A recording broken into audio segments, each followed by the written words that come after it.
My name is Hanan Schlesinger. I'm one of the founders of Roots and the Director of International Relations. At the beginning of these calls, I usually introduce Roots in a few sentences, and I'll do that as I usually do. Roots in Arabic is Judur, in Hebrew, Shorashim. We're the Israeli-Palestinian Grassroots Initiative for Understanding, Nonviolence, and Transformation. Roots works in the heart of the Israeli-Palestinian conflict in the Palestinian territories that many call the West Bank, and many of the Israelis in Roots call it Judea and Samaria. And here in Judea and Samaria, we endeavor to build human bridges of acceptance, recognition, partnership, trust, and empathy between two peoples who live side by side, but completely separate one from the other. Through face-to-face meetings and joint programs, we try to begin healing what I call the hubris of exclusivity, a disease that leads both sides to deny the existence, the narrative, and the very legitimacy of the other side. We in Roots believe that we are laying the human groundwork that is necessary for a political solution that will bring peace and justice to this tiny strip of land that both Israelis and Palestinians call home. We've been doing these Zoom calls on Sundays for about a year and a month or two now. We did them every week for a year, and now we've switched to every month or twice a month. And I'm very, very, very happy to have with us this time my old friend Yehezkel Landau. We've known each other almost 40 years. More? 43 years. 43 years. Goodness gracious, that's something. So I'm going to read Yehezkel's bio. First, of course, I'll say the subject: holistic peacemaking in Israel-Palestine, challenges and opportunities. Yehezkel Landau, Dr. Yehezkel Landau, is a dual Israeli-American citizen, an interfaith educator, trainer, consultant, and author active in Jewish, Christian, Muslim relations and Israeli-Palestinian peace building for more than 40 years. While in Israel, and I remember these days, Yehezkel was the executive director of Oz V'Shalom Tivot Shalom, the religious peace movement. That was in the 80s. And then he was the co-founder and co-director of the Open House Jewish Arab Peace Center in Ramla in the 1990s. From 2002 to 2016, Yehezkel was professor of Jewish tradition and interfaith relations at Hartford Seminary in Connecticut and holder of the Abrahamic Partnerships Chair. And I had the honor of participating in a 5 or 6 day seminar, Jewish, Christian, Muslim interfaith seminar that he held, and I learned a lot and it's changed a lot. And we have on this call 2 people who were there on the seminar with Yehezkel and myself. Where are they? I'm looking on my screen. Oh no, I can't find you guys, but you're there. Let's see. Heinemann. Anyway, he's the author of numerous articles and essays, as well as the research report, Healing the Holy Land, Interreligious Peace Building in Israel-Palestine. It was published by the U.S. Institute of Peace. So we're going to have Yehezkel with us to speak half an hour, a little bit more, a little bit less, lots of time for questions and answers. And if everything goes well, we'll end the questions and answers 15 minutes before our end time, which is an hour and a half from now. And anyone who wants to stay on further can stay on for more intimate conversation with Yehezkel. So that's an introduction. Take it away. Thank you, Rav Hanan, and to Rachel and all the friends of Roots. I salute and celebrate all the sacred work that you do. May it bear sacred fruit, pru or vu, in great amounts, inshallah, Be'ezrat Hashem, in the years to come. Well, I want to contextualize what I want to share with you and then stimulate a conversation. It's impossible not to mention that the very fresh news out of Jerusalem is that an alternative government to that run by Prime Minister Benjamin Netanyahu seems to be on the cusp of being formed, a so-called national unity government of parties on the so-called left and so-called right. And we will see in the next 2 to 3 days whether this really crystallizes. So I'm more hopeful in this regard than I have been in quite some time, especially after the last horrific exchange of deadly and destructive violence between Israel and Hamas and Palestinian Islamic Jihad in Gaza.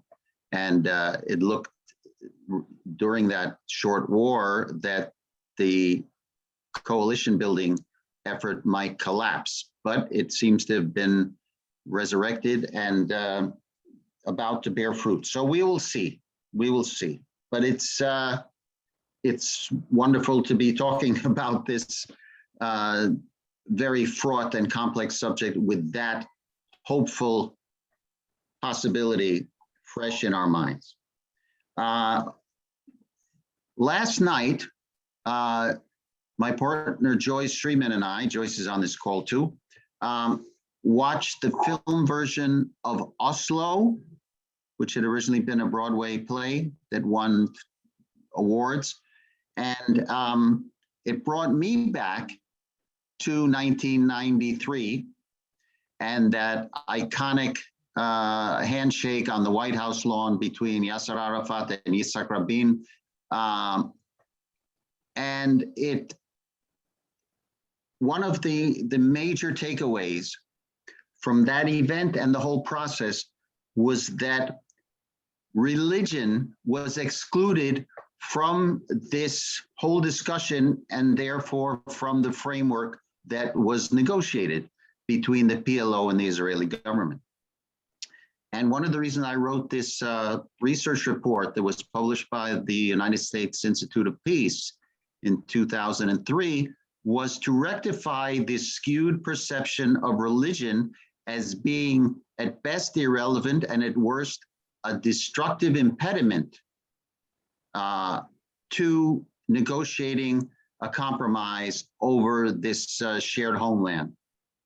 And it's a shame, a real shame, a missed opportunity that in addition to the political leaders there on the dais outside the White House in September 1993, there weren't, if not the two chief rabbis, at least one chief rabbi from Israel and a senior Islamic cleric from Palestine giving their kosher and halal blessings to this framework, because the absence of any spiritual dimension to this vision of justice and peace leaves a vacuum that has been filled and will continue to be filled by religious extremists who will do everything they can to sabotage any prospects for peace, not only because they are politically opposed to it, because they see it as an encroachment of secularism and Western values, not indigenous Semitic values, on a holy land that is consecrated by God, who has summoned its residents to consecrate both space, that is territory, and time, that is the calendar. And if secularism prevails, even secular nationalism, then God's will is being violated. And that within the Palestinian society, that is the major dispute between Hamas as an Islamist movement and Fatah, which is a secular nationalist movement historically. So one of the questions for us to consider under the aegis of roots, Judur, Shorashim, is to what extent this absence of religiosity and spirituality in the discussions, in the peace negotiations, and in the documents that are finally agreed upon is a kind of fatal flaw that guarantees their failure. That is my assessment based on what I've seen, at least since 1993, if not earlier. In the Oslo film, one of the protagonists is Yossi Beilin, who back then in 1992 was the deputy foreign minister under Shimon Peres. And he was a major sponsor of this back channel in Norway. He went on to negotiate with the Yasser Abdrabbo, representing Fatah, essentially within the PLO, the Geneva Accords, which was another attempt to envision some kind of framework of coexistence between Israel and Palestine. And but again, it was all in secular language. I recall meeting Yossi Beilin at a conference sponsored by the Israel Policy Forum in Manhattan, not long after the Geneva Accords were publicized. And I went up to him and I said, look, I would like to help you translate your words into religious language that at least Jews, especially right-wing Jews in Israel, might resonate with. And I said, look, I'm returning to Israel within the next few days, and I'm happy to come in to the foreign ministry and talk with you. And he dismissed me. He didn't think this was a valuable perspective to incorporate in what he was doing. And this has left me with deep sadness for years, this constant exclusion on the part of secular political leaders, both in Israel and in Palestine, of the, I would say, the strategic asset of having religious authorities in both societies give their backing to any political agreement. Now, okay, thinking back in terms of to try to contextualize where we are today, especially in the wake of this fourth war since the end of 2008 between Israel and Hamas, I was thinking back to the beginning of the first Intifada, which erupted on December 9th, 1987. And a month later, Anthony Lewis of the New York Times came through Israel and Palestine, and he interviewed a number of figures for the New York Times. And it was titled, "Some Israeli Views on the Consequences of Occupation." And I just want to read 4 short excerpts from these relatively brief testimonies. This was published January 24th, 1988. Okay, about a month and a half after the first Intifada erupted. The late Meron Benvenisti, who was deputy mayor in Jerusalem and an expert on the West Bank, he said, "The agony of the Israeli left is only theoretical. It's Palestinians who are killed. Gaza young people will also determine our leadership by raising atavistic fears," he meant among Israeli Jews. "They will give us the Ariel Sharons." 1988. Okay, of course, 12 years later, Sharon was elected prime minister, and he was elected twice as prime minister. And he and Yasser Arafat actually built their careers off each other. Each depended on the other as a kind of a foil. But this prescient statement, Gaza young people will also determine our leadership by raising atavistic fears. Well, you didn't really need his expertise to see that this was likely to happen. Okay. Second testimony was from an Israeli-Palestinian Knesset member from the Labor Party, whom I got to know, Abdul Wahab Darausha. And he said then in 1988, and I'm reading these because they could have been written yesterday, "I'm afraid Israeli leaders talk about negotiations and peace, but they are not serious. The problem is that they all want to stick to the consensus. Don't talk to the PLO. No Palestinian state. And with these no's, they want to reach a solution. It was the same with Arab leaders at Khartoum in 1968. No negotiations with Israel, no peace."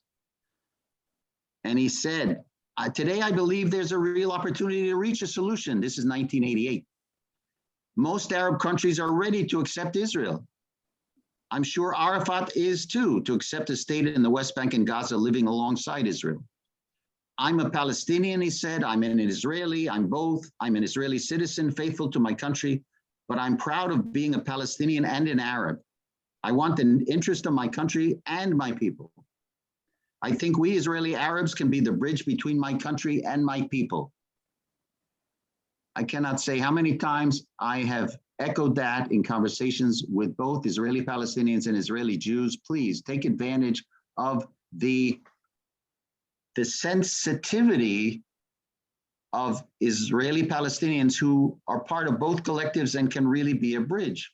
And the fact that Mansour Abbas and his United Arab List are right now part of the anti-Netanyahu coalition, although they won't be part of the government formally, but they'll support a new government of change from the outside, is an indication that the Israeli-Palestinian population of Israel, the Palestinian citizens of Israel, who constitute some 20% of the country, they are a critical factor right now in the future political direction of the country. And that is a good thing, a very good thing, for many reasons, which we can talk about later. Okay, the third testimony from 1998, courtesy of Anthony Lewis and the New York Times, is from the late Prime Minister Yitzhak Rabin, Zichrono Livracha. And I will never forget the night he was assassinated back in November 1995. So he was Minister of Defense in the first Intifada, and he gave orders, if you will remember, to break the bones of Palestinian dissenters, protesters. That's part of his legacy, as well as being a martyr for peace. So he said, and he might even say the same things today. I'm not sure. Of course, if he returned from the other side, he might have, chances are he would express himself in different ways. But in 1988, while he was still alive and as defense minister, here's what he said.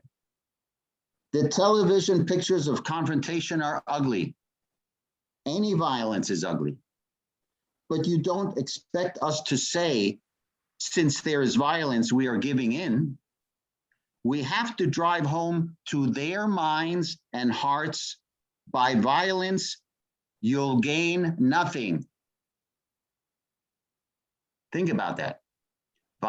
We have to teach them, overkill if necessary.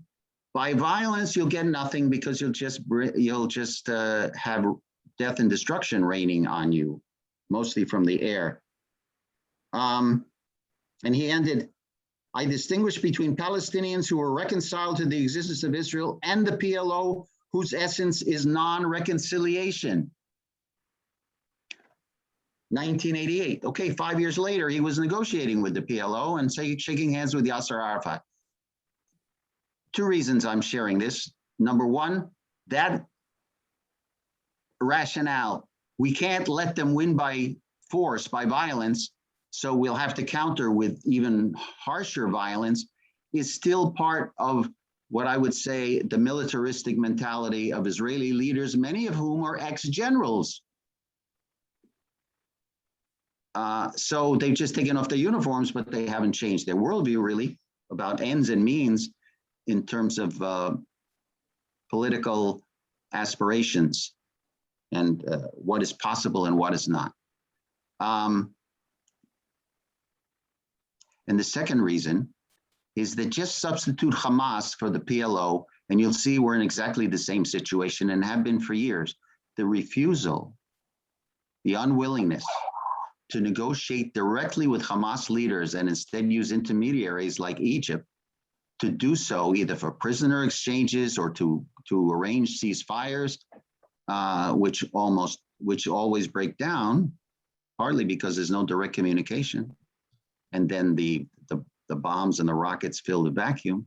So long as we don't talk to Hamas and in some way engage the Islamic dimension of Palestinian national life and aspirations and history, then we will continue to make the same mistakes. So we learned something about this secular nationalist Fatah movement that runs the PLO, and we ended up negotiating with them after demonizing them as they demonized us. But we're doing the same thing. We have been doing the same with Hamas. Okay, the last person I want to quote is myself from this 1988. There was a whole page in the New York Times Sunday review section, I think, January 24th, 1988. So I was identified as the spokesman for the religious peace movement, Oz v'Shalom, strength and peace. And here's what I said, and I'm sharing it now again, and it seems like it's a broken record, you know. Taklit Shabor, here we are. We now have the anguish of power instead of the anguish of powerlessness, which we had for so long. But earlier in our history, we knew it. The prophets came to remind the kings that they lived under God with a system of values. The uprising, and here you can substitute any outbreak of warfare, hot warfare, instead of the ongoing daily violence of occupation and resistance to it. The uprising makes me both less optimistic and more optimistic. Less because it feeds the hardliners on both sides, and more because it's so obvious that the occupation is untenable. It can't go on indefinitely. The young Palestinians won't accept it, and there is no reason why they should. It's not the size of the country, but its values, its quality of life that define its Jewishness and its moral integrity. That was true in ancient times, and it is now. Okay, so I would say the same things then. Now, just to reinforce this point about Hamas, because they have now achieved some political gains out of the last, I would say, use of political terrorism in targeting large portions of Israel and civilian areas, not military bases. We don't have to analyze now what's going on internally after Abu Mazen, Mahmoud Abbas called off the latest planned elections, which he's been doing for quite some time. But Hamas has always had both pragmatists and terrorists within its ranks. And it does nobody a great service in terms of applied wisdom to just generalize about who they are and say we have no one to talk to among them. That's simply not true. And even though this is being recorded, I am not shy to say that sometime, I believe in the early 90s, sometime in the 1990s, I'm not sure when, I was slated to go into Gaza to meet personally with the number 3 figure in Hamas, whose name was Ismail Abu Shanab, whom I had seen on television, and he was a relative pragmatist. I hate the word moderate, but let's just say a reasonable political analyst who had actually studied in the United States and spoke wonderful English and said things that seemed to me not belligerent or threatening toward Israel, championing the rights and aspirations of his own people. So I wanted to meet with him in the spirit of one of my mentors, the late Rabbi Menachem Froman from the settlement of Tekoa, the West Bank community of Tekoa, who had met with not only Arafat, but Sheikh Ahmed Yassin and Abdulaziz al-Rantisi, both of whom were assassinated by Israel, to try to forge some kind of bond based on Jewish and Muslim commonalities, to reach some kind of political affinity based on religious principles and values that Jews and Muslims share. Now, in the second Intifada, when the Israeli military assassinated with a missile Ismail Abu Shanab, that was one of the more depressing days of my life, because I realized, okay, the Israeli government is not distinguishing between the pragmatists,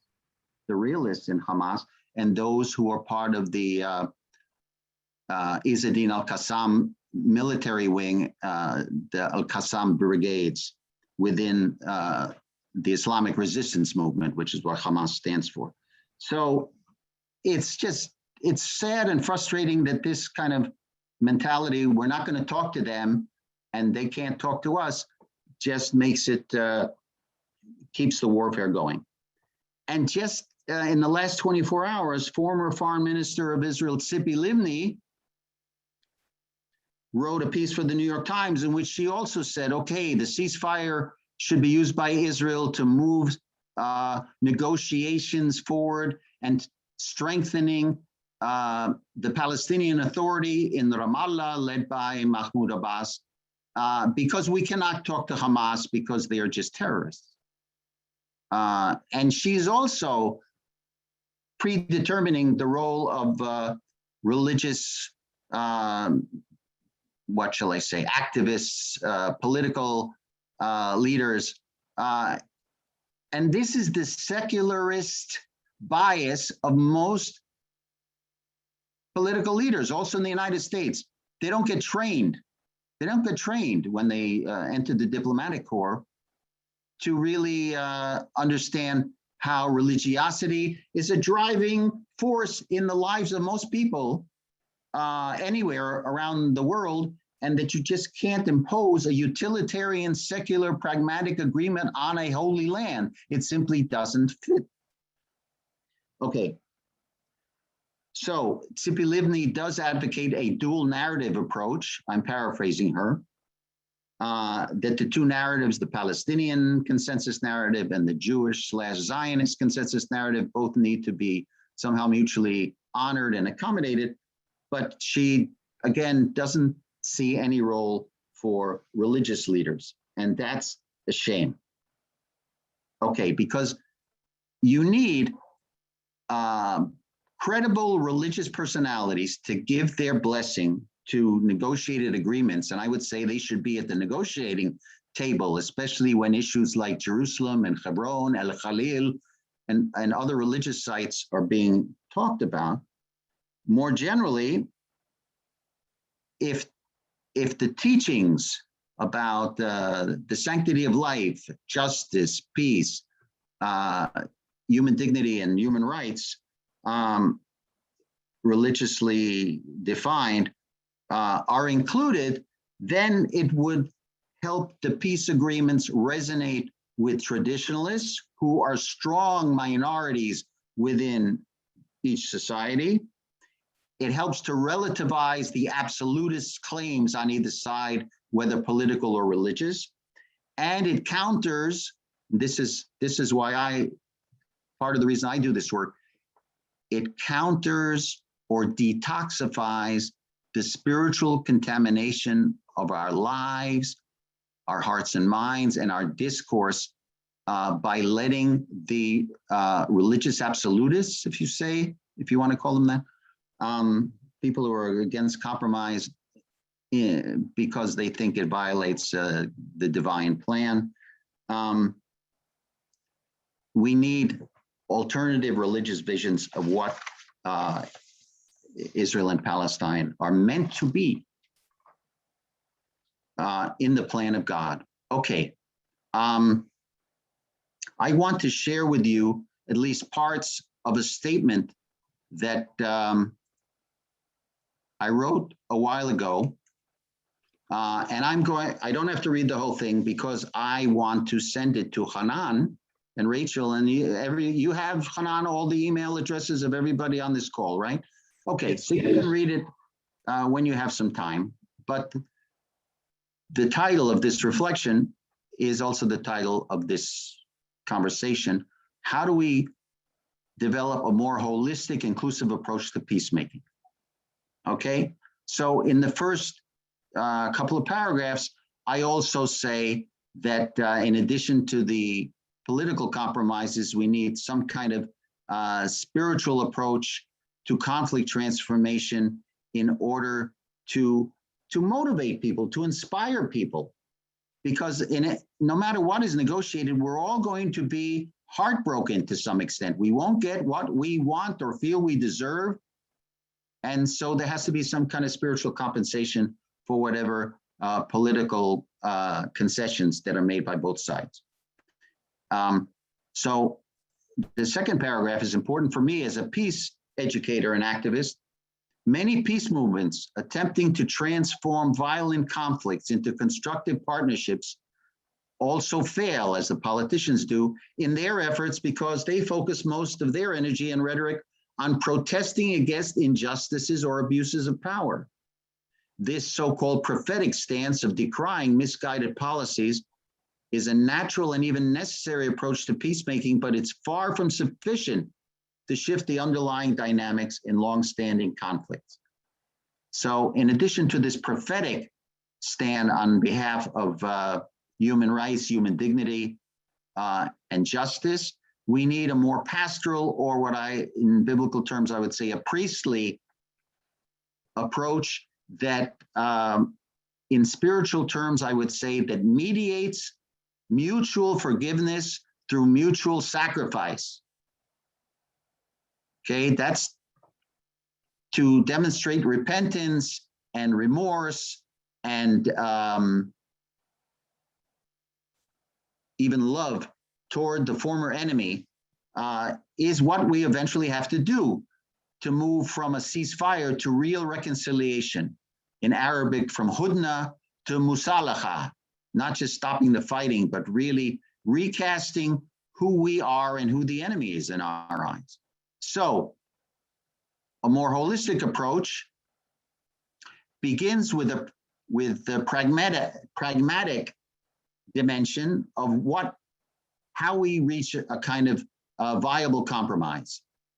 Okay, so there's a peace dividend, a so-called peace dividend for both peoples, and this is where the politicians and the diplomats spend virtually all of their time, but it really doesn't transform the conflict because the other three dimensions, which I'm about to mention, are absent.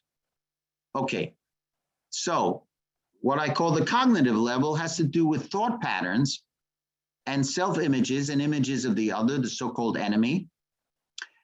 The second sentence here, victim scripts are often constructed to justify belligerent views of the self and the other, and the need for a defined enemy perceived as a threat hardens over time into an us versus them worldview. I'll stop for a minute and just interject. What if peace were to break out overnight in Israel and Palestine? Or even in the United States between Democrats and Republicans? A lot of us would feel bereft because our whole identity of opposing somebody else, that would vanish, evaporate immediately, and it would be like the rug being pulled out from under our identities. Who are we if we're not opposed to somebody else? Okay, next sentence. The capacity for moral discernment or conscience becomes skewed to the point where two double standards of justice are adopted rather than one inclusive understanding of justice encompassing both ends and means. Typically, the other side's position is viewed as illegitimate, and its militant actions are considered aggression or terrorism, while one's own side's position is considered righteous, and its actions are deemed necessary acts of self-defense. In the movie that we watched yesterday, Oslo, at the beginning of these negotiations, Uri Savir, who was Director General of the Foreign Ministry under Shimon Peres then, and Abu Allah Ahmed Kuriye, representing Arafat, and they exchanged, verbal attacks on each other as terrorists and savages. And then once they vented, how they felt, once those negative feelings were voiced, then they said, all right, let's get down to business. All right, because our children and grandchildren won't forgive us if we don't, if we just bequeath to them this no-win war. Okay, so the ultimate product of developing a kind of multi-narrative perspective is to reach the point, the last line on this page, where anyone can think and say, if I were on the other side, I would be fighting me too. Why do they feel threatened by me and they're fighting me and thinking that they are defending themselves rather than attacking me? So that is really an important intellectual and moral exercise that we all have to go through. And I think in addition, we have to develop some emotional intelligence, which I see as one of the major ingredients missing from all of these conversations and all of these diplomatic efforts. So I'll share this paragraph in full, and then I'll summarize the rest. And then I'll move to close. On the emotional level, intense feelings that keep both parties locked in what I call antagonistic interdependence, which is what I was describing. If you have an us versus them worldview, you need the them against you. They need to be transformed if the conflict is to be truly healed and closure achieved. This is the pastoral or the priestly approach to peace building that needs to complement the prophetic critique of official policies. This approach aims at achieving a cathartic transformation of the emotional matrix that fuels the conflict at its deepest level for individuals and for collectives. Here are what I would consider the essential challenges confronting the emotionally intelligent peacemaker. First, how can we transform fear to trust, especially in situations of ongoing insecurity? I'd say that's the supreme challenge, and we can talk about how to do that, but there have to be what's used to be called confidence building gestures. What would that mean today? How can we help people work through their feelings of anger, even rage, to the point where they can forgive the other side and ask for forgiveness in return? That's even harder. Asking for forgiveness means you have to acknowledge your war crimes. And how can people who are crippled by grief be helped to extend that emotional response to include compassion for the suffering on the other side too? Fear, anger, and grief are the powerful forces driving most conflicts. They are irrational in nature, and so they are not susceptible to reasoned arguments, which is why peacemakers need some basic psychological training, or at least the ability to ally with mental health professionals. Okay, that's a lot in a few words, but we need to demonstrate that kind of sensitivity and empathy and solidarity with people on the other side and invite them to reciprocate. But we have to take the first step. And that's where both parties are stuck. They're all ready to take the second step. They don't trust the intentions of the other side. Finally, on the spiritual level, we have to experience a different understanding of holiness that isn't so self-referencing and self-preferencing. And all of the monotheistic traditions have this triumphalistic tendency to say, basically, there's a hierarchy here and we're at the top of the pyramid, or sometimes I like to say, okay, we're running a spiritual marathon here. And my team is going to win the gold. And the other two, if they don't burn up in hell, they're going to get the silver and the bronze, but only one team can win. So that's what victory means when you have a war mentality, rather than a win-win-win outcome. And okay, so in the context of Israel-Palestine, that means that no one nation can claim exclusive sovereignty over the whole land because it belongs to God. Ki li kol haaretz, it says in Exodus 19. And the land belongs to me, and you shall be a kingdom of priests and a holy people there. That's the Jewish imperative from Sinai. And by the grace of God and under certain moral conditions, both peoples belong to the land. The land belongs to God, and under certain conditions, which are divinely taught and sanctioned, we belong to the land.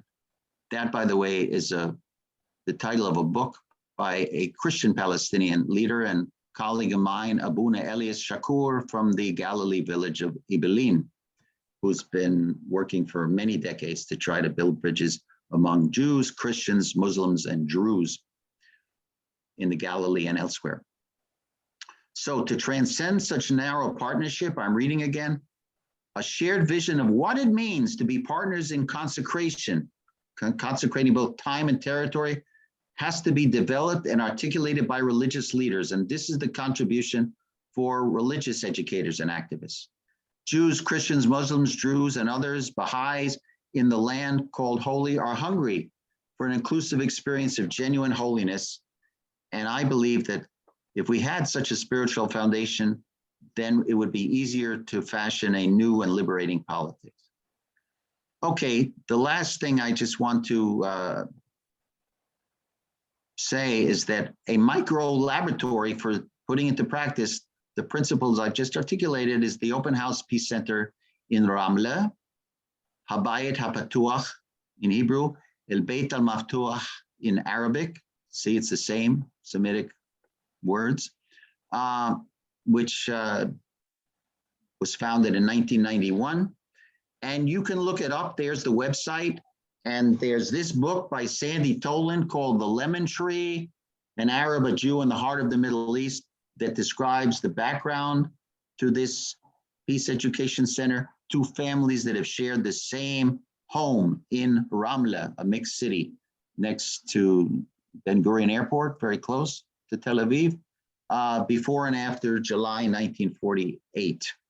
So the three principles that we have put into practice are my former wife, who grew up in that house, Dalia Landau, she calls it the 3 A's: acknowledgement, apology, and practical amends.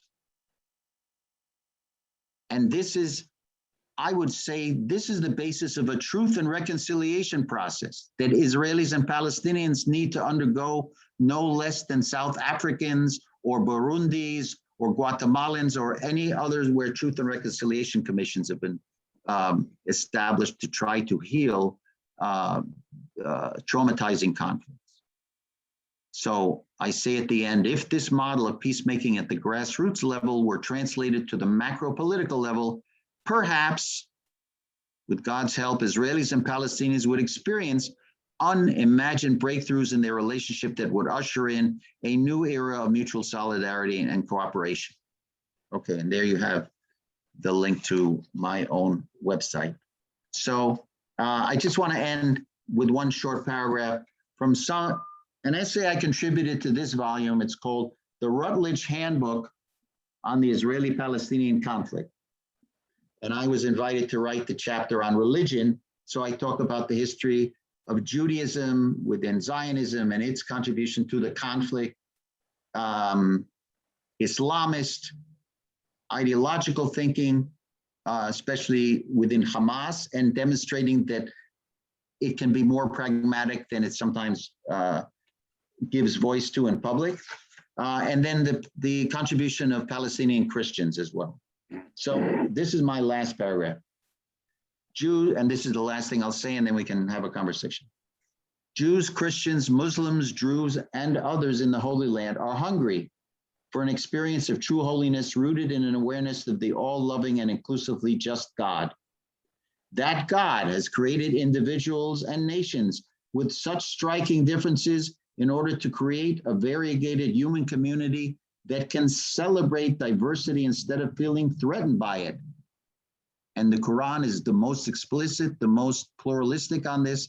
If you read Surah chapter 49, verse 13, that God created us from one man and woman and then divided us into nations and tribes so we can come to know each other better and not fight with each other. And that the greatest in God's sight is the most God conscious, the most pious person with taqwa, God consciousness. If both Jews and Palestinians could affirm that the land belongs to God alone, and by the grace of God, both peoples belong to the land, they could build a life-affirming political framework on this spiritual foundation. All the children of Abraham, Sarah, Hajar, can be partners in the task of collective consecration rather than rivals competing for divine favor on the basis of a scarcity principle.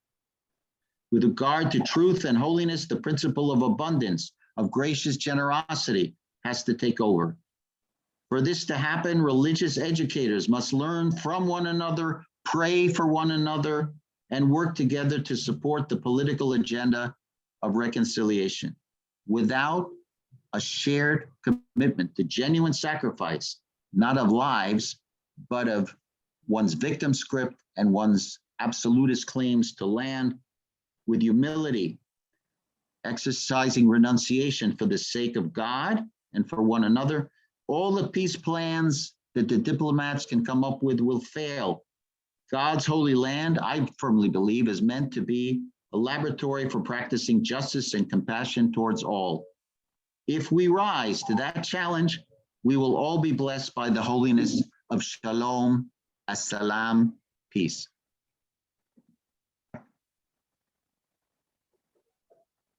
Thank you very much, Yehezkel. I think I want to ask the first question. Wait, stop sharing the screen so we can all see each other.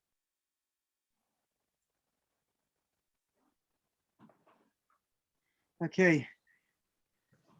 So I love what you said. I think that it's 99%, if not 100%, is what I believe in and what Roots believes in, what Roots is working for. So I want to ask you some of the questions I ask myself and other people ask me, I'll ask you. Okay. So one of the things is this: you emphasized, and of course I agree, that there has to be an alternative religious vision in the religions. Let's talk about Judaism. Within Jewish scripture and within Jewish tradition, I think you can say there are two poles. There's the verses that talk about conquering the land, inheriting the land, an eternal inheritance, settling the land. And then there are the verses that you, in your paper just now, focused on: the land belongs to God, we are dwellers and temporary residents with him, and that our Jewish inheritance of the land is contingent upon others sinning and having to leave and us being righteous, but if we sin, we'll be thrown out of the land also. I would say that in the religious Zionist narrative that I was taught as a young person, the emphasis was on the first pole. It's our land. God gave it to us. Others can stay at the most if they accept themselves as guests and temporary visitors with us. They are here at our pleasure. I guess my question is, has the work been done of really articulating a Jewish theological Zionist theology that holds the vision that you talked about that we should create? I have a sense that until we do that work, a lot of our coexistence work is hitting against a brick wall, because we are up against a dominant Jewish religious theological narrative that says, no, it's just ours, period. Okay. I agree with you that our tradition, like every other tradition, is ambivalent on this point. Exclusivist claims and inclusivist teachings. Okay. I would say the basic principle to tip the scales toward affirming life is to put pikuach nefesh, the preservation of lives, above all other religious imperatives, and to relativize and qualify every other commandment in the Torah. That's the bottom line choice that we have to make. And sometimes, even in my time as directing the Osva Shalom, Netivot Shalom religious peace movement, within our movement, and these were all observant traditionalist Jews, some people, the best they could come to, without they weren't 100% pluralists. They couldn't bring themselves to validate the relative justice of the Palestinian national claim to Palestine. So what they would say, and I'll settle for this, at least to build as large a coalition as possible of secular and national, secular and religious people. Let's talk about Israel for the moment, Jews. The Jews in Israel, the 80% of the citizens who are Jews. to say, okay, whatever messianic aspirations you have to be bracketed indefinitely, and we'll leave that to God, I would say to these people. And they admitted, some of them just volunteered this, okay?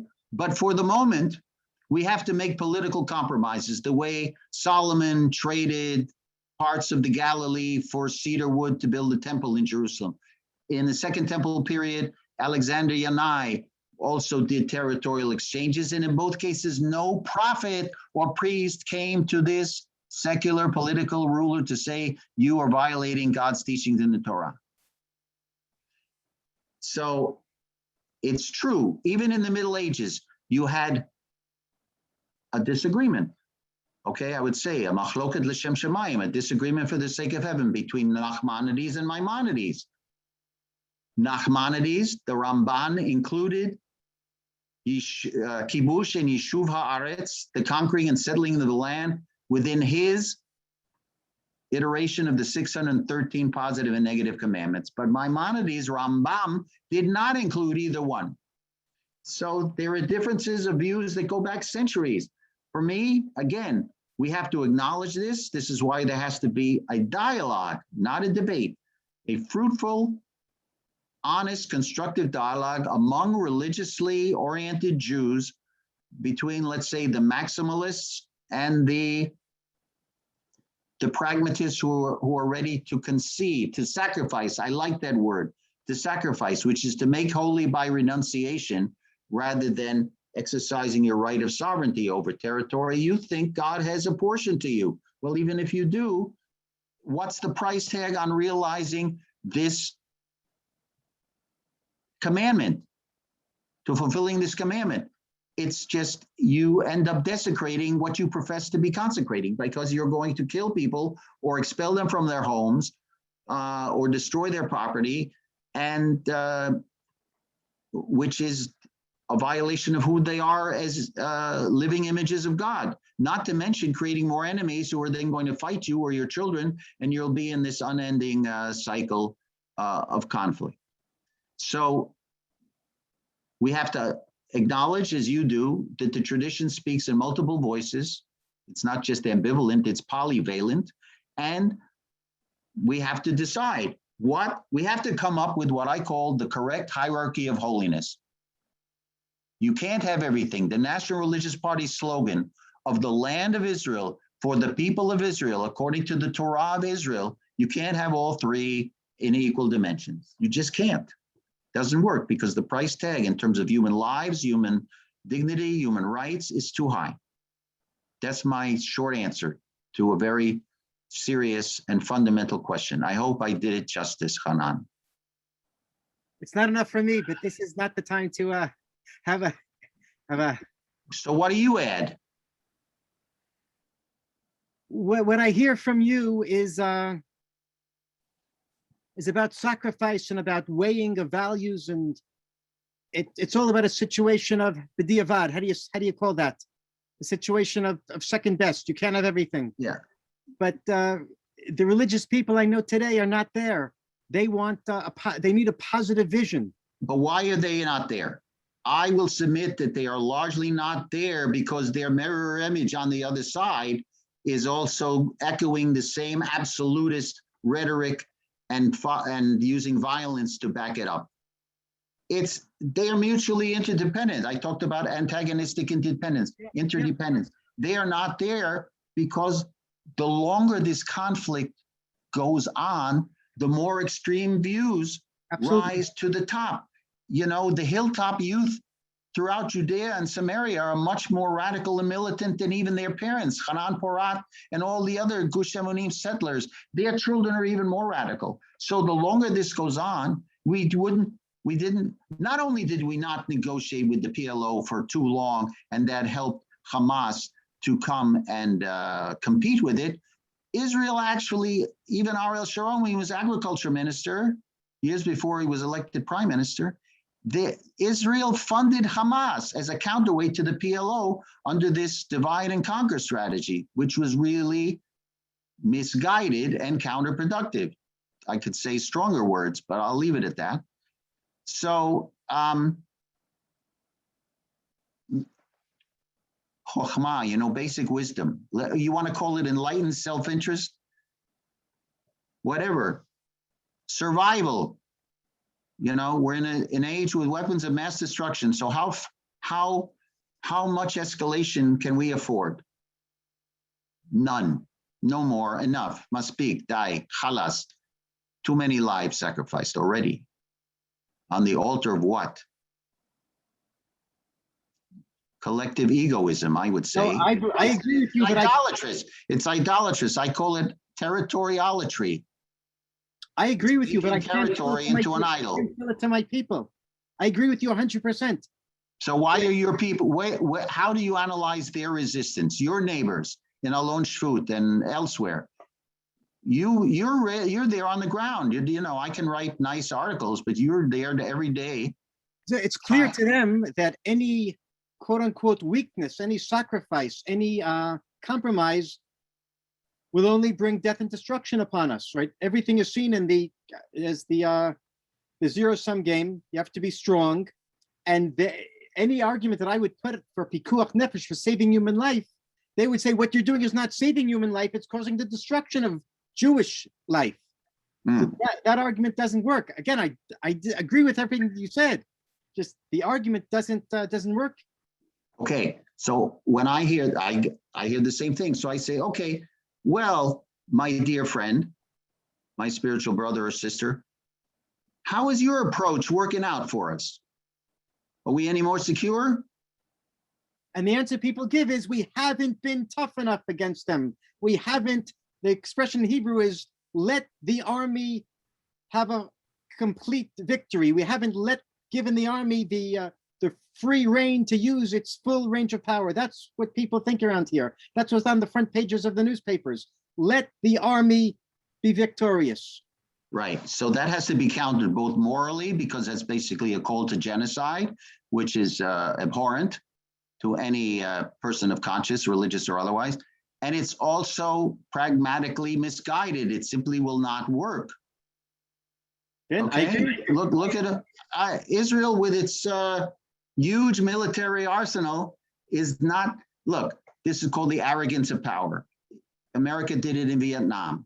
And I would say in Iraq and Afghanistan as well. And the Russians did it in Afghanistan, and Israel is doing in Palestine. So, and this is the problem with military leaders who then who become political leaders, and they have the same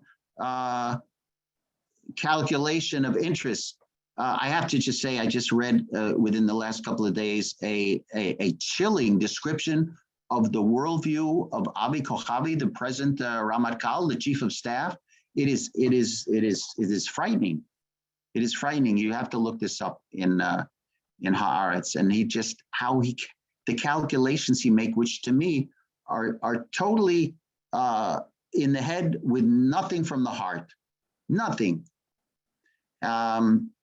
And this is the trouble with military professionals. That's why in America and technically in Israel, you have civilian control of the military. And Israel is much more confused. Anyway, there must be other people who want to chime in. I know some people have been talking in the chat. Yeah, let's look at the chat. Yehezkel, you can look in the chat also. I am.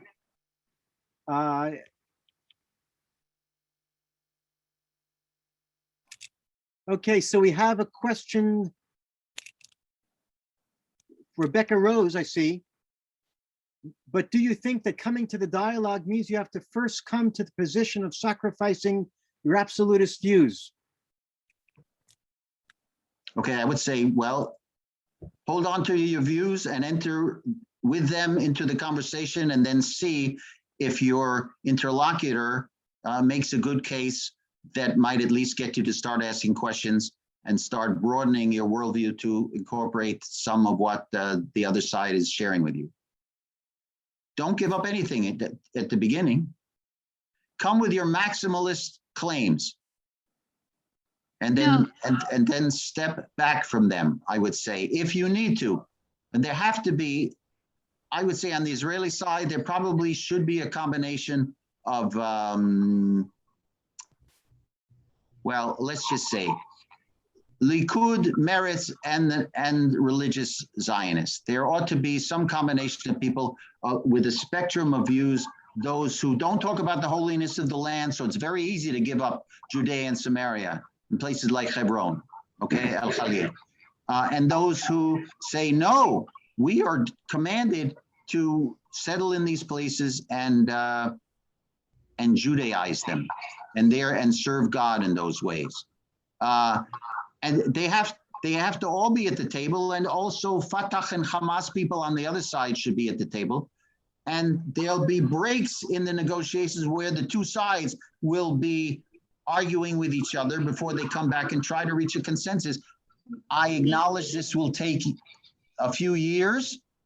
This will take longer to reach an agreement, but it will be more inclusive and will satisfy more people's sense of what needs to happen. There's somebody, Rebecca Rose is chomping at the bit.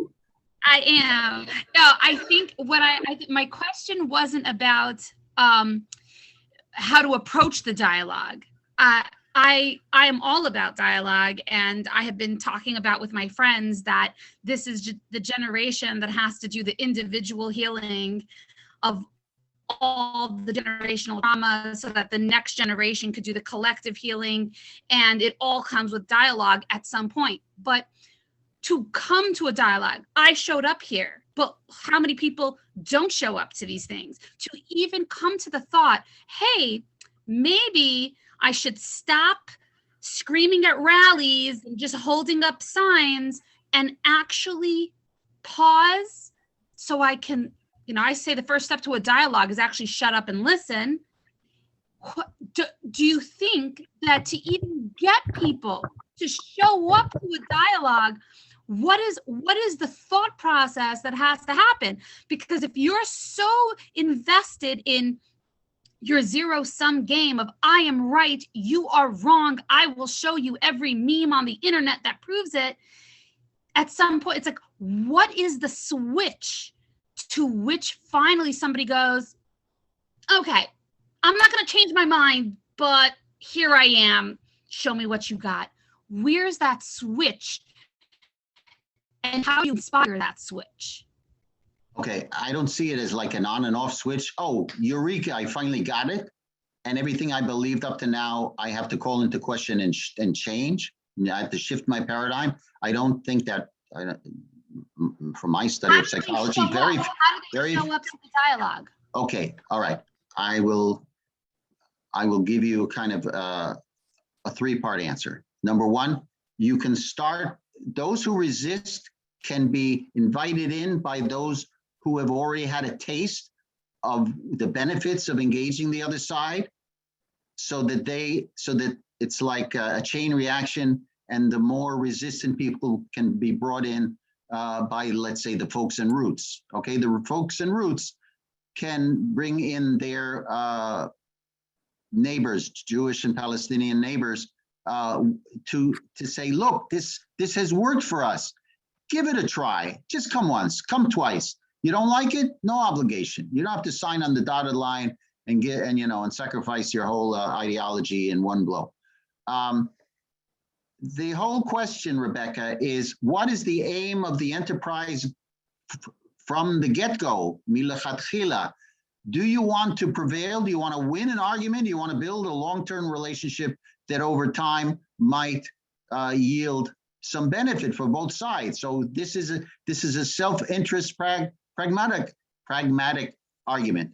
Now, and in this spirit, I want to just say that my partner Joyce Shreeman and I wrote this 20-page dialogue discussion guide, how to talk to just about anyone about Israel-Palestine, first steps toward meaningful dialogue, as a tool for getting people to try on this new approach and sensibility, because it's not what we are trained.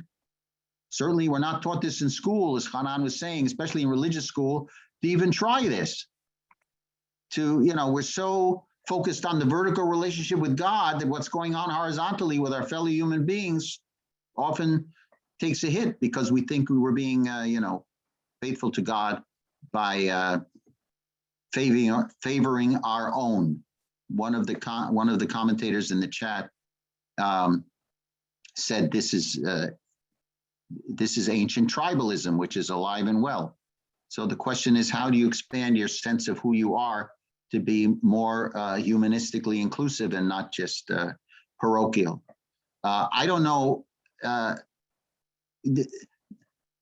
I would say different strokes for different folks. I'm not going to say that there's one approach that works for everybody who resists the invitation. It doesn't come easily. I understand. I've been doing this for over 40 years. Is the situation better than when I started in 1978? Yes. Hanan has a thumbs down. I would say yes. In the macro, and yet look, part of the reason we have these outbursts of violence is that the militants are threatened by any progress, and they will do everything they can to sabotage it. So on both sides, we have to reach a point where the leaders, both the religious and the political leaders, say, instead of glorifying and valorizing our martyrs, we have to criminalize them if they are taking innocent people down with them. If they are blowing up, if they're sending rockets into civilian areas, or they are blowing up buses or whatever, I think of Baruch Goldstein, who killed 29 faithful Muslims on a Friday in Ramadan on Purim back in 1994, and then it is seen as a hero for people in the Kahanist far-right camp. These people have to be seen as criminals and not as national heroes on both sides. But right now, again, because of the leadership vacuum at the top, all of these toxic, poisonous currents are left to fester. And we all pay a price. We're all held hostage, in essence, by these extremes on the two sides. Anybody else? Ruth Pagano wants to ask something. Ruth, do you want to? Yes, I do. As a Christian, I kind of believe in the covenant between God and Abraham, and that the Jewish people must have been thrilled to finally get their land. But have they developed over the years so much that they are so nationalistic that it looks like what they're doing is ethnic cleansing of anybody else that wants to be on that land? Because it looks like they're pushing all the Palestinians into Jordan and into the Mediterranean Sea. And I wanted to know, another point that I want to make is that Israel seems to me in history now to be the only time that Jews are a majority in the land that they're on. That in the past, they've always been in a minority. They've always been oppressed. They have, and if you know that history. So what I guess the question that I want to ask is, am I so naive to think that Israel just wants more land for the future Jewish population, and they might as well completely eliminate all the Palestinians, whether they're Christian or Muslim, out of their land? Okay, thank you, Ruth, for that honest question. Here's my short attempt at an answer. I would say that the extreme nationalist views that you're talking about, that seem to you to be ethnic cleansing, that's what it looks like to you from the outside. I would say this militant opposition to Palestinian independence, self-determination, is a product of 100 years of existential conflict, where both sides have lost any imaginative capacity to envision something other than a zero-sum game, a win-win outcome. So at each round of fighting, it becomes more lethal, more destructive, more horrifying, partly because neither side wants to show weakness. This whole, I have to say, this is part of a toxic masculine macho need to demonstrate one's power, and not understand soft power that isn't weaponized. Okay, just one or two sentences to give historical context. The Zionist leadership, on the whole,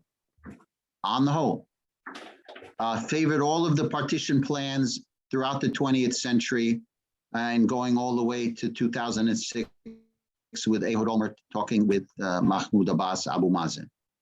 And the Palestinian national leadership, for its own reasons, which I'm not going to judge now, I don't stand in their shoes, they rejected the terms that were offered. And the conflict kept raging and getting worse over time. So that now the people in charge in Israel, but that started with Yitzhak Shamir really, are against partition. So it looks as though they don't see any possibility for a viable Palestinian state that isn't threatening to Israel. So what has developed over time, Ruth, is a survival ethic which misreads the golden rule, I would say, which deforms the golden rule into do unto others before they have a chance to do it worse unto you. And that's called deterrence, or the preemptive strike mentality, which doesn't work. Not over time. It might, okay, you might have a day or two or a week or even a year of relative, it's called sheket yachasi, relative quiet. Okay, which is not quiet, certainly not for the Palestinians. There's no quiet. It's just nobody's firing rockets at you. That is not, if that's where you are, and as a military professional, you are trained to thwart the worst case scenario initiated by your enemy. Politicians, especially statesmen and women, thinking about the next generation and not just the next election, should be thinking about the best case alternatives for our children and grandchildren. That's the difference between a kind of civilian mentality and a military one. Although I'm not gonna say all soldiers or all generals are not humanistic or compassionate. I would certainly not say that, having met some myself. But I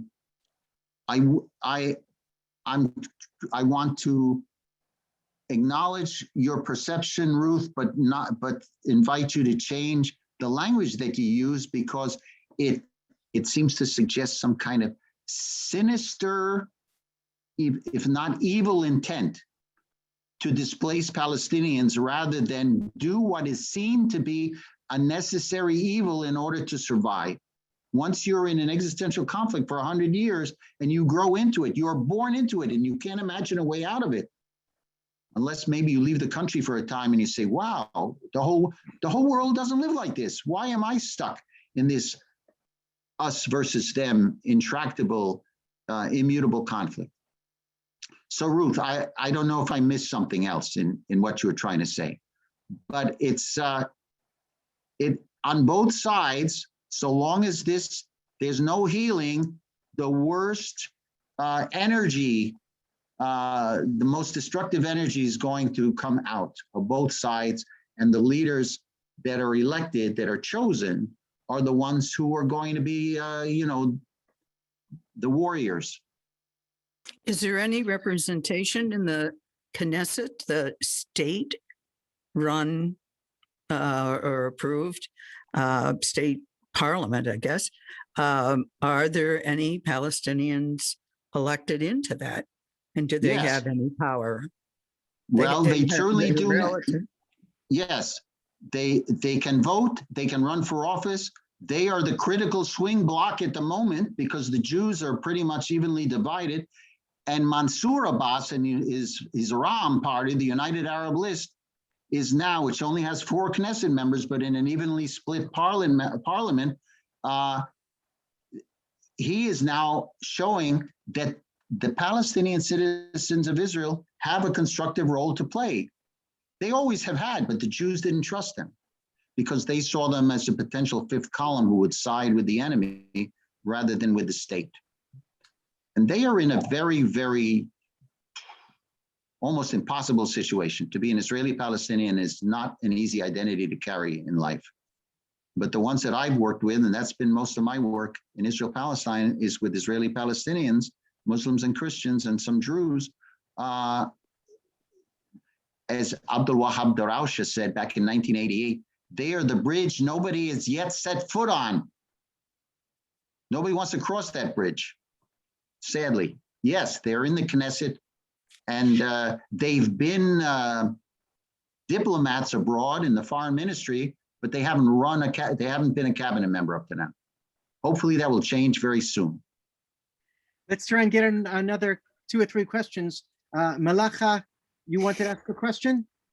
Yes, please, Hanan. So thank you so much, Yehezkel. As always, I learned so much from you and your insights. I just wanted to say that in this entire discourse, however, an entire presentation, what we haven't, I mean, you've sort of identified really important preconditions for important dialogue and constructive dialogue. But I think one thing that has been perhaps missing is the massive power differential between a massive Israeli state and a stateless people. And I feel like that has been completely sort of missing. And so every time we talk about both sides, it seems somehow that, we're just not even acknowledging that, right? And so I feel like that is incredibly important. I just wanted to get back to what Rebecca said. I think was it Rose Rebecca or Rebecca's point about what will it take to bring people to a dialogue? And I feel like, you can get people who are already in a dialogue to invite their Palestinian friends and say, well, it's working for us. But after a while, when they feel that the conditions on the ground are really not working as a result, even as the dialogue is pursued, and dialogue is very important because it's about developing relationships. So on that end, that's great. But when the conditions of occupation and the conditions of dehumanizing daily existence, when those are not changing, then I feel that those who are part of that dialogue are somewhat discredited by those who are outside of that dialogue. And I feel like we see some of that happening in groups like Combatants for Peace, Israelis and Palestinians working together to end the occupation. But I've met with some of the Palestinians who've said, well, it gets very difficult as our conditions continue to deteriorate. So I just was wondering if you could address some of those points. Thank you. Yes, thank you, Mehlaka. First of all, before I get that, a loose end here, I didn't explain how you can get a copy of this dialogue booklet, this guide. You can go to Joyce's nonprofit's website, mybrotherfromanothermother.org, and you can download it for free there. mybrotherfromanothermother.org. Joyce established that nonprofit to promote Muslim-Jewish understanding and cooperation. Yes, and Hanan has just put that in the chat. Okay. I'm glad you raised this because it allows me to have a slightly wider angle lens on my analysis and my prescription, such as it is. And this is not going to be, I don't have any, magical quick fix here. And I don't even use the term two-state solution because I don't think about solutions. I think about approaches that would change the whole dynamic, the whole paradigm, the whole energy field. Then we can have practical negotiations of what do we do about boundaries and settlements and Jerusalem and refugees. We're not even close to that kind of negotiation. The Israeli-Palestinian bilateral relationship is exactly as you described. It's a state with a huge military arsenal and a stateless people, many of them under occupation, others in exile, and some, I would say, under the sway of an Islamist regime in Gaza that does not tolerate dissent either. It has to be broadened. The Israelis and Palestinians brought together on their own. This is what the Norwegians in the Oslo movie tried to do. Just put them in a room and let them, fight, argue it out until they're exhausted or whatever. This is a regional problem. It's actually a global crisis. The ripple effects reach to Washington, D.C. now, where the Democratic Party is split over this. It's the bipartisan support for Israel in America is withering, or at least unraveling.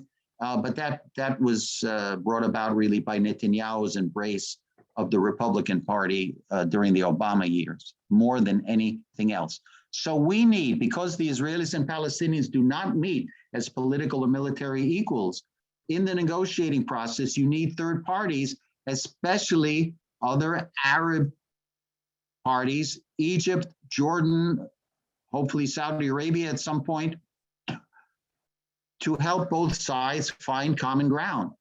Because otherwise, the temptation will be, as I saw in the Oslo film, for the Israelis to try to dictate the terms of an agreement to Palestinians. Not fair. And the reality is, this is somebody said this in the Oslo film. Here's an interesting question, a deep, deep question. How come most Israelis are more fearful of one Palestinian wearing a keffiyeh, walking down the street in his or her neighborhood, than they are of the Syrian army or air force? That makes no rational sense.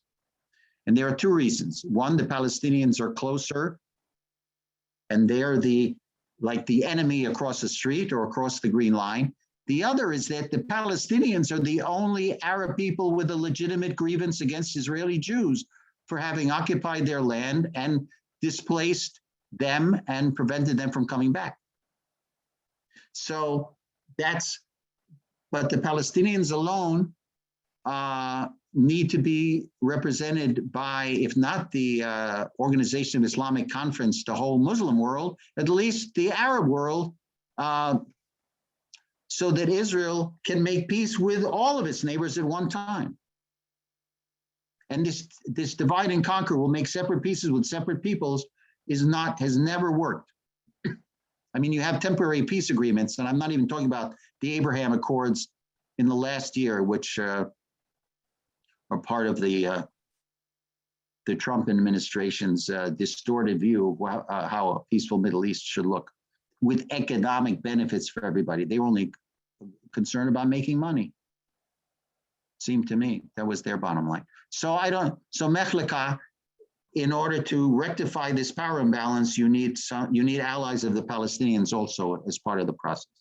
I just meant, not just at the negotiated level, but also at the grassroots level. There's such a power disparity and such a disparity in living conditions that I feel like even at the grassroots level, when you're having these dialogues, I think there needs to be some acknowledgement of that before asking, one side or the other to acknowledge what happened and, apologize and things like that. I think that even at the grassroots level needs to be acknowledged. Yes. But I'll be quiet now because I'll let somebody else go. I do agree with you. And even within Israel, it cannot, these conversations cannot be conducted only in Hebrew, which everybody knows, but that is the language of the dominant group.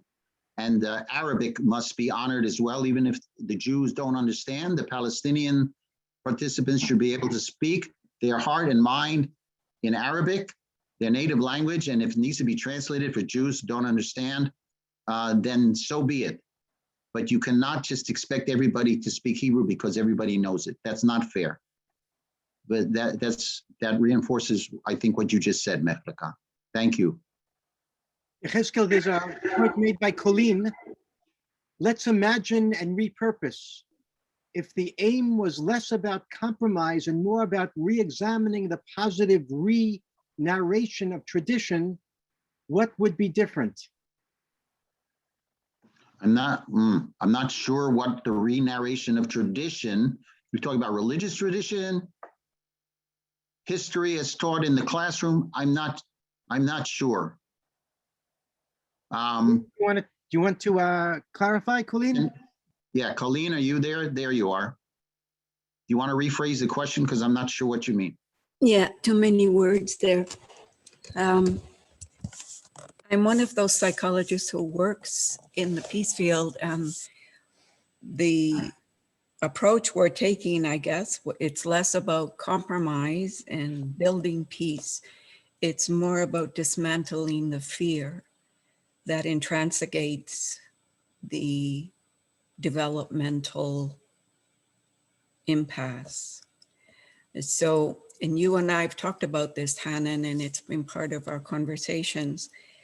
When people are stuck in that deep wound that is so filled with trauma that they can't let go of anything, they won't let go until they're affirmed and listened to. So it's not about letting go of something or losing something. It's about re-narrating the story.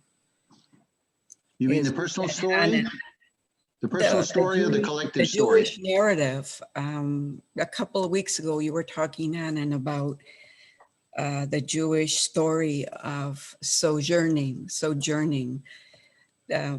walking with, being with, journeying with. There has to be something that inspires the collective rewriting of holy peoples, of sacred space, shared space.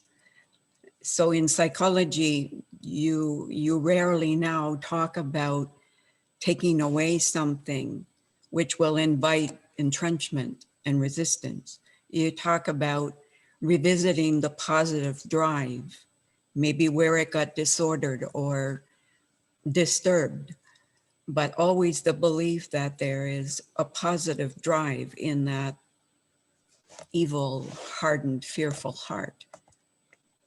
But if you propose that as a question, it keeps the space open to say, oh, well, maybe I may not be able to speak into it yet, but just by asking the question, you've turned it around.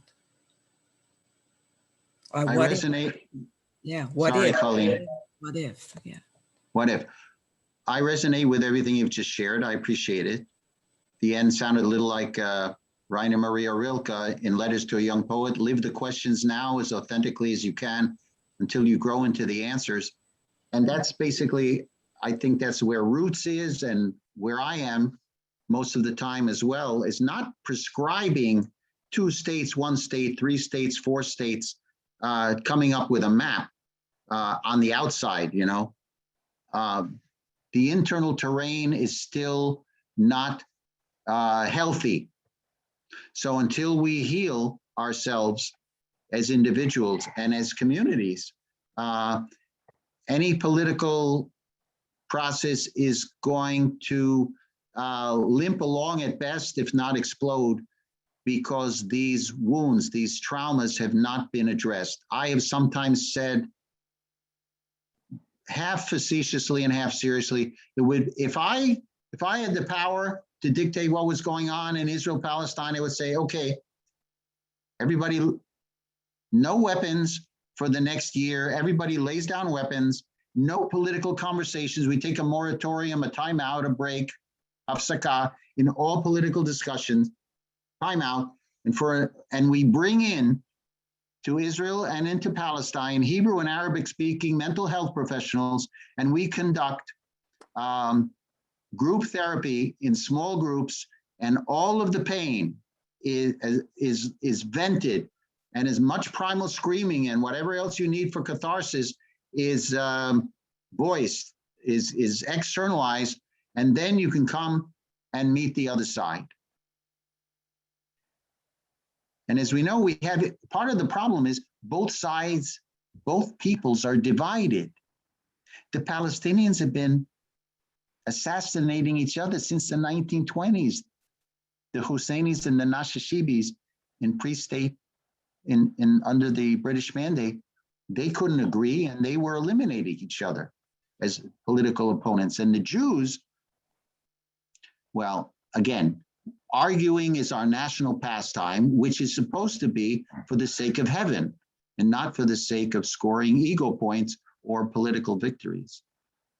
But a war mentality, especially after the Shoah, the Holocaust, and the Nakba, the Palestinian national catastrophe of displacement and dispossession in 1948-49, after those two traumatizing wounds, and I'm not making any equivalence here, but both, they are searingly present today. Given that, there has to, if I use the term emotional intelligence, it's just a shorthand for saying this kind of psychological and spiritual sensitivity to the woundedness of all of us. We are all walking wounded. And how are we going to make peace when we are not at peace in ourselves? How can we be agents of peace when we are broken, especially if we are angry and fearful ourselves? So that's why I said we have to change, we have to transform fear to trust, and that takes time of building relationships, trustworthy relationships. And it begins at the grassroots level. I believe in the trickle-up process of social transformation, which is why I've been working in Ozva Shalom, Netivot Shalom, and then Open House for all these years, and support groups like Roots and all these grassroots on the ground initiatives, because they are planting the seeds which the next generation will harvest. That sums it up. We never have enough time. I always think we will, but we don't. Thank you very, very much, Yehezkel, for insights and questions and difficulties and process and perhaps a little bit of hope. One of the most important things.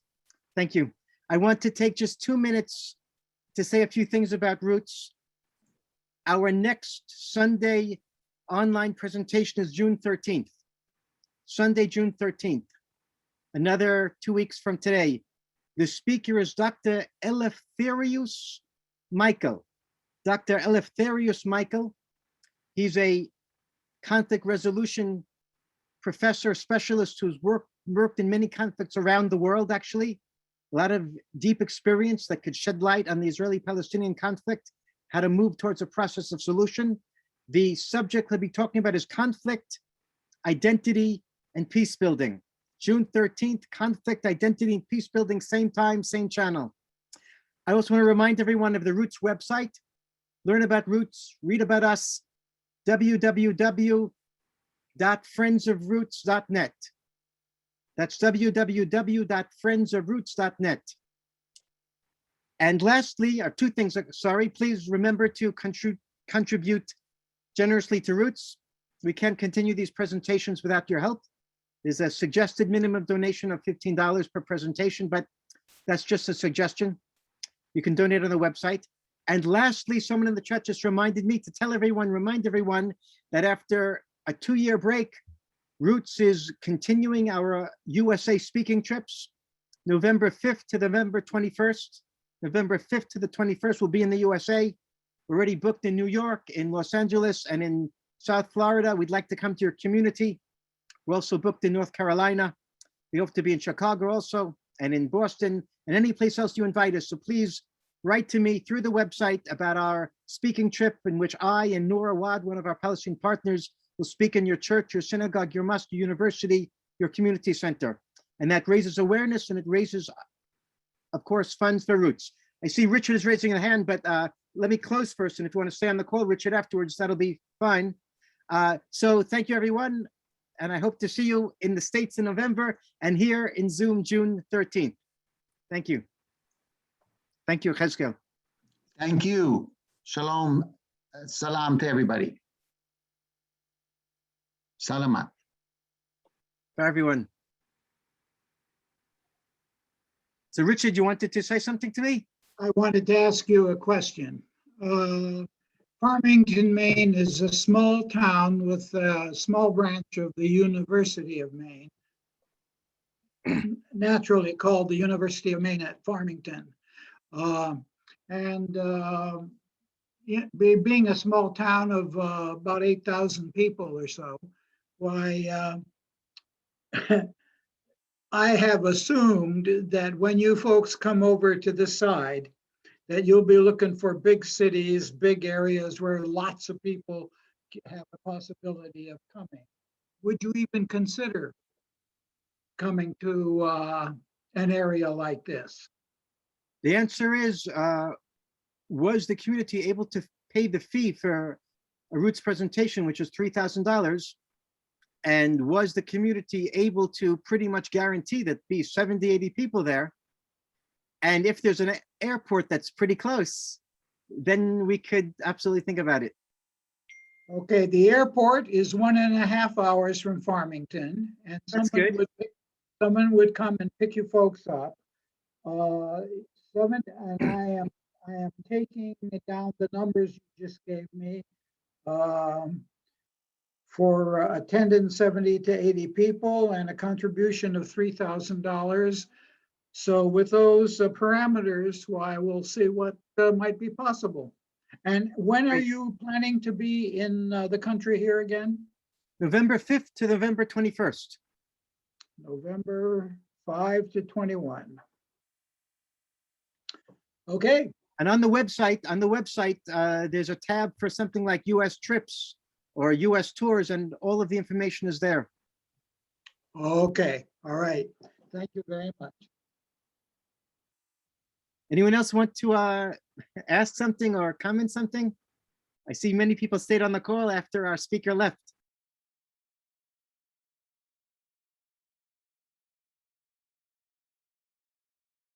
I would comment, but I had a question. Wait, someone just started to say something. She said, so I would comment, but I don't know I who's have speaking. to get a headphone because it's my speaker feed's back, but I'll be right back. So in the meanwhile, Richard, you wanted to say something? Yes, I had a question that I put in the chat, and it was I was thinking about the cooperation between different ethnic groups that occurs in Israel.